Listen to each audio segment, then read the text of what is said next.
if Liam and I play together in a substantial capacity, I wonder what would happen if we are the two, I guess, like categorically sad boys. Maybe we'll just like cancel each other out and just be joyous boys, and as a result of it, yeah.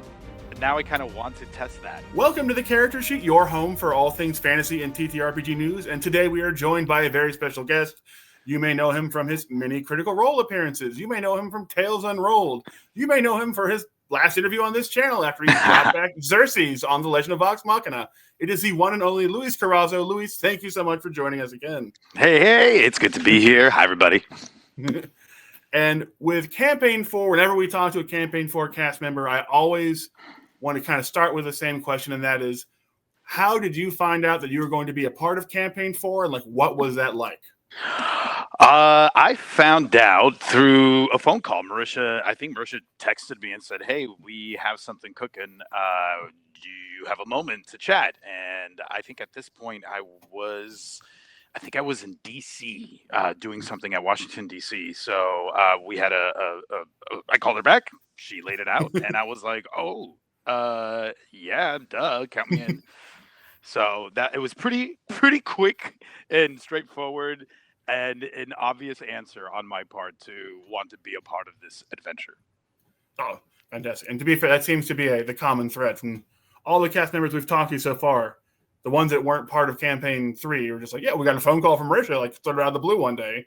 And she was like, "Can you join?" And we were like, "Of course." Yeah, pretty much. Who would say no? And speaking of Campaign 4, let's talk about Azune. Mm-hmm. So, and this will also include one of our most frequently asked question when we posted, like, what kind of questions would you like to ask Luis?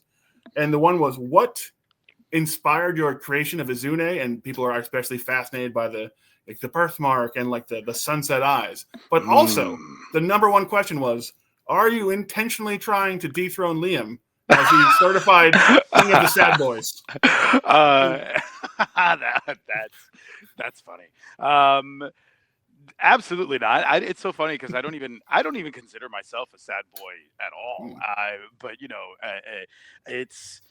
I feel like what I do is I spend a lot of time imagining the setting and what just happened and who, especially like the lore dump that we get from the Dungeon Master, from Brennan, and just kind of insert myself as I kind of almost give myself a tour of the world, and then the kind of character starts to manifest from there, and the things that he has attachments to, and all of this other stuff is I guess like just accidental. And my suspicion is if Liam and I play together in a substantial capacity, I wonder what would happen if we are the two, I guess, like a categorically sad boys.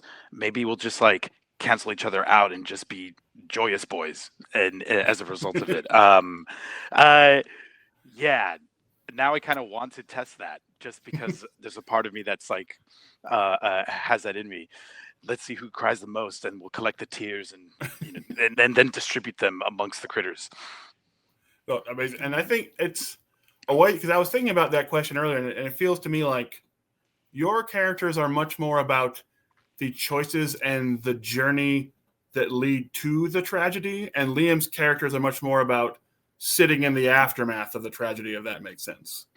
Yeah, I've never thought of it like that before, but I can definitely see that. I think that like Liam and I think have some similarities in how we want to dive into a character and the layers of a character, and it's the tragedy is something that I think is in a lot of stories like this is unavoidable. Sometimes it's the call to action is a tragedy that a character might have witnessed or has might have gone through.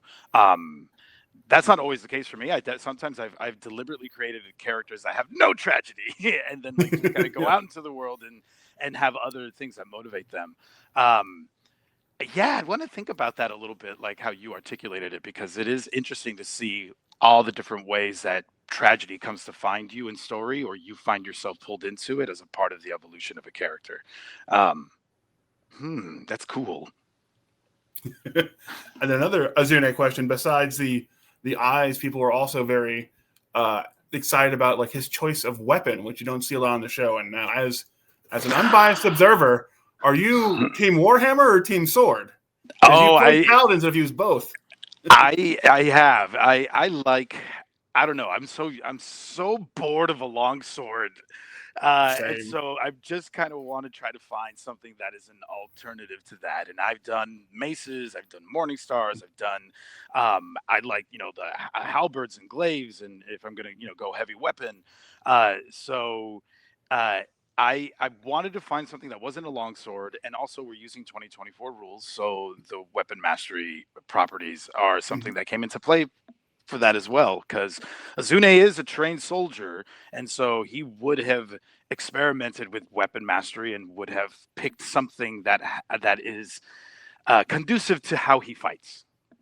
Yeah, well, speaking of soldiers, it's a perfect segue. The last time you played with Brennan, he was your fellow soldier. He was on the same side as you, trying to save your life in Candela Obscura. So what's it like to now go back to your first encounter with Brennan, where just like in Calamity, he's on the other side of that DM screen, and instead of trying to save your life, that he's spent the whole week finding inventive and creative ways to torture you emotionally and or kill you. Yes. I think something must be wrong with me, because I love surrendering that kind of control to the dungeon master. I'm not deliberately seeking pain, and I don't experience pain, because we know we're playing a game or we're playing pretend. But I guess it's sort of in my mind, there's something cinematic that's unfolding in my theater of the mind. And I'm like being able to give over that kind of trust to somebody else and let them know that they can take me anywhere. They can completely upend the reality that my character believes to be true, and I make sure that every dungeon master I play with knows that. Here's what my character believes to be true. I, as a player, do not need that to be true, and I'd like to discover that as the story unfolds. Sometimes it's somewhere in between. Parts of it are true, parts of it are not. But I love it. Brendan knows how to do that. He knows how to take that, and I now, having the history that I have with him, we have that much more trust built into it. I can't wait. I'm like, go. I guess, and speaking of those beliefs, one of the most interesting things about Azune is that he's a paladin in a world without gods. And I had to write it down because it's a very weird and existentially kind of question, but anyway. Clearly there is still some sort of connection to the gods or the philosophy of the gods, as you can tell by Azune's tattoo. Have mercy to those I send you. It's how does Azune balance his faith and his beliefs now that there is no sentient response on the other side of him to back and it has been that way for his entire life. So it's almost like he's kind of built a belief system in which there is no top of the pyramid. Ooh, okay. I'm going to try to kind of approach this in a couple steps. The first thing I want to say is I want to invite people to consider, as we'll probably explore that a little bit in the story, but I'm using this multi-class as a throwback to 4th edition. In 4th edition, there were hybrids that were different from multi-classes, and I really loved playing a 4th edition hybrid because it felt like it was different from both of the classes that it was drawing from. And Azune is very much, I want people to kind of consider that. It's not that he is part paladin, part sorcerer. He's a different hybrid combination of those two things. So some expectations that are put upon because of those two separate classes, I kind of want people to let go of and imagine this is as a different kind of hybrid in and of itself. But that being said, the question of divinity, there is lots of different ways that tradition passes down beliefs, and some of it isn't necessarily tied to the gods it's tied to the people. So there's something in that lineage of sorts that I think is important to his trajectory. That makes a lot of sense, and it actually leads in perfectly to my next question, and that is that kind of value system? Is that sort of why it feels like in the first 4 episodes that Azune, his entire self-worth system is based on his usefulness to a group or community? It feels like that's his sort of guiding light. Yes, that was one of the core beliefs that I built into him. It's and it traces back to events that occurred throughout his life and how it consistently would get reinforced. His sense of self is tied into that. Is his I he doesn't really know who he is outside of that, and being useful requires someone to assess your usefulness. It's measured externally, because somebody else determines that. So he's lost the person that was the centerpiece of who determined that, and his identity is kind of in flux. Subconsciously, I don't know how much he is fully aware of it, but he's definitely wrestling with who he is and his sense of self as a result of that. And I think one of the other things that in the first 4 episodes people notice is that, and maybe it's for that same reason, because he's attached to that person that used to be at the center of this like sort of way of being, this like life structure of Azune, and that is Azune seems very hyper focused on how Hal is doing, and on how like he's always checking in on Hal, he's always like glancing over to Hal. Is that sort of something that gets explored down the line, where it's, you know, for whatever reason, if he becomes like a proxy for Sayazi, or it just becomes like something that reminds him so much of his past life? Because as we'll talk about later, like memories are very important to Azune as well. Yeah. I'm just going to leave that unanswered because it absolutely gets explored. And there's layers of the onion that gets peeled back bit by bit. But yeah, I want to dive into that. But we shall see. It shall be revealed as it gets explored. And then another part of your past is of course the time of the Torn Banner, which is obviously means a lot to Azune, and that is one of the reasons why a lot of fans were surprised when we saw Kaor and Symbol and Cadigan go off, but not Azune. Instead, Wikander and Tyranny went off. Is that something that was planned from the start, or did you kind of like let the story take you where the story was going to take you?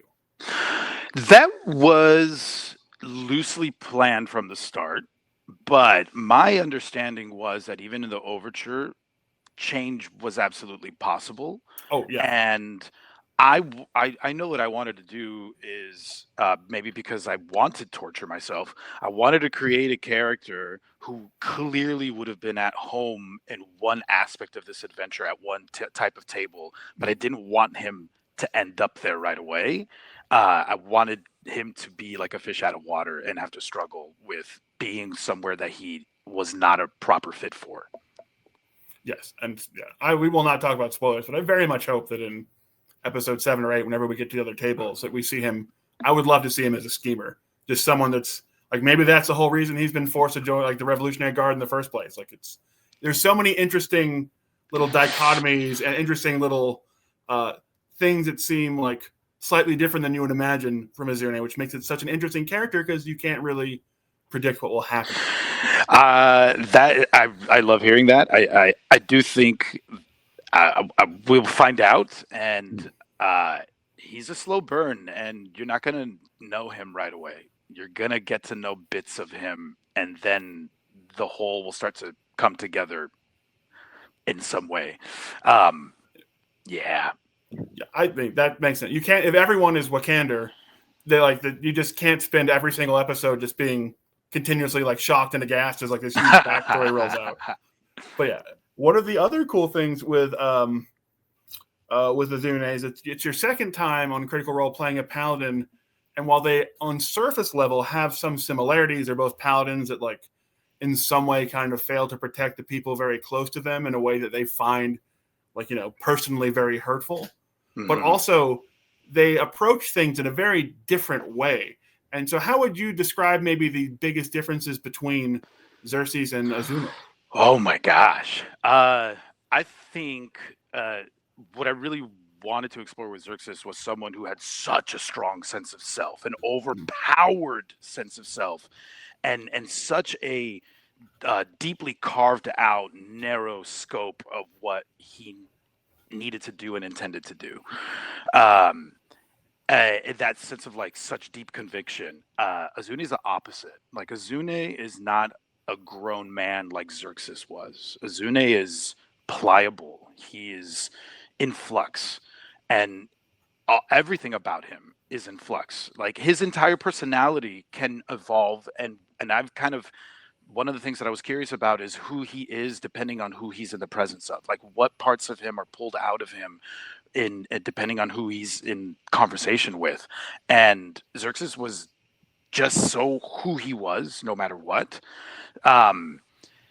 And there's something I think really interesting about the like contrast of that kind of conviction, because Azune's is so wobbly, and as he's discovering, he has like a sort of true north underneath it, but it just is so uncertain, and it actually is unsettling for me. I have a harder time.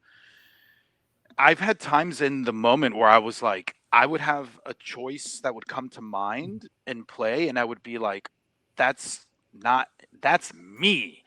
I'm the one that would step forth and like do something bold. And Azune is different. He's not gonna stand out because he's been a survivalist, basically. He's been trying to survive his entire life. And if you call too much attention to yourself, you're going to stand out, and that's going to put you in danger. But you can't fade too far into the background. You still have to be useful. So it's been really an interesting exploration so far. They feel to me so different.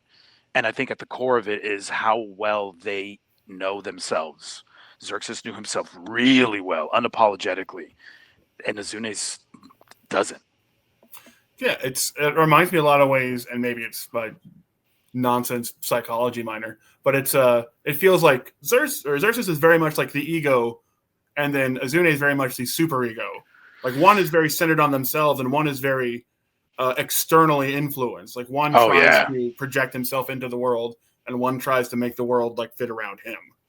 100%. Yes, that's exactly. I think I described that somewhere. Like Zerxus imposed himself onto the world, and Azune is the world being imposed on him, and it will shape him and reshape him depending on his interactions with the other PCs. I've taken notes, and I've made discoveries of like, wow, this is a possibility in him that could evolve into a totally different person. So, I mean, his personality can change. Is what's like really exciting. He feels like such a malleable character. Yeah, I was about to go and give away something, but I did not. Yeah. And then very briefly, speaking of Zerxus again, if you ever go back to Exandria for like a one-shot and need to make a new character, are you now tempted, given that, the Warlocks have the Pact of the Fiend and Zerxus is now a demon, to go back, or a devil technically, to go back and make yourself a warlock with Xerxes as your own patron and just go full Inception? Oh my gosh, that would be the thought of that never even occurred to me, but I've done something kind of like that in a vampire game. I've made a current character's sire a former character, and I feel like there's something parallel to that. No, very similar. Yeah, whoa, weird. Oh man, that sounds like a recipe for some really bad times. Yes, fun bad times. Yeah, it reminds me of the end of campaign 3, where all the cast was having to voice conversations with themselves constantly as their various iterations of their, like, Scanlan, talking to not talking, talking all to FCG. Yeah. It'd be interesting to play someone in that regard. Where I mean, I personally would find Zerxus's like stubborn traits very frustrating, and I wonder if it'd be interesting to play somebody who's like, you know what, you're not all you're cracked up to be, and these are all the ways that you have gone wrong because you dig your heels in so stubbornly in your sense of righteousness, of self-righteousness. Maybe I want to play a character that actually doesn't like Zerxus.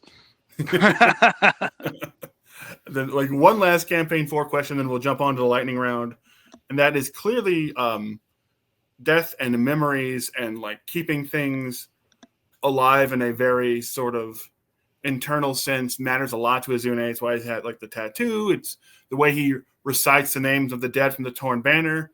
So, what was Azune feeling when he saw Occtis kind of cheat death at the very end of campaign 4 in a way that was sort of unprecedented, but also clearly more necromantic than divine in nature? Like, did it all like shake his belief system, or is it something that he just sort of took at face value? It's like, oh, a great thing just happened. Oh man, I think some weird mix of that and more. I think he's the kind of person who is so used to being observant that he doesn't know what to do with that yet, and is absolutely interested in utilizing it to its best potential, and gathering as much data as possible to understand it more. Yes. Amazing.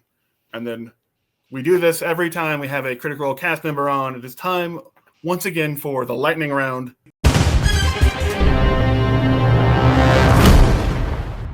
And we're going back to the one we did last time because I found some new entries. We're playing another round of Paladin or Power Tool. Oh boy.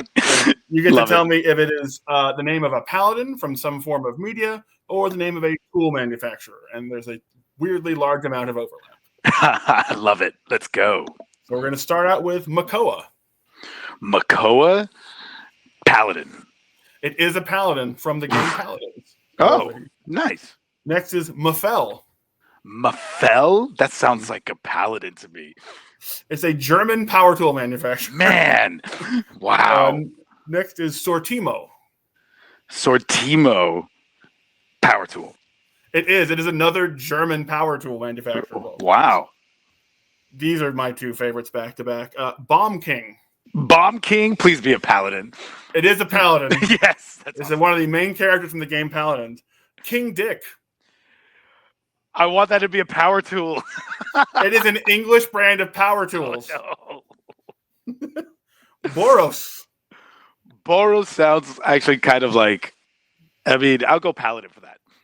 It is. It's a paladin from World of Warcraft. Wow. Also, dangerously close to a paladin / angel from Magic the Gathering. Second to last, Zoros. Zoros? I want that to be a paladin. It is also a paladin from World of Warcraft. Wow. And then finally, we have Olfa. I'm going to go power tool because we've had a lot of paladins. It is. It is a Japanese power tool manufacturer. Wow. I think you went like 6 out of 7. I think you did great. Or 6, I did way better this time than last time. Last time I was like very iffy. I did my homework. Well, Luis, thank you so much. You can see Luis Carazo on Critical Role Campaign 4. You can go back and watch Tales Unrolled, which I'm 2 episodes behind and need to do. And we can't wait to see more about Azune and see that story unfold. And once again, thank you so much for your time. We always love chatting with you, and we can't wait to see what happens next to Azune. Oh, man. Thanks for having me. Thanks for listening, everybody. And I'll see you around. Right. And as always, we'll have a new video for you tomorrow.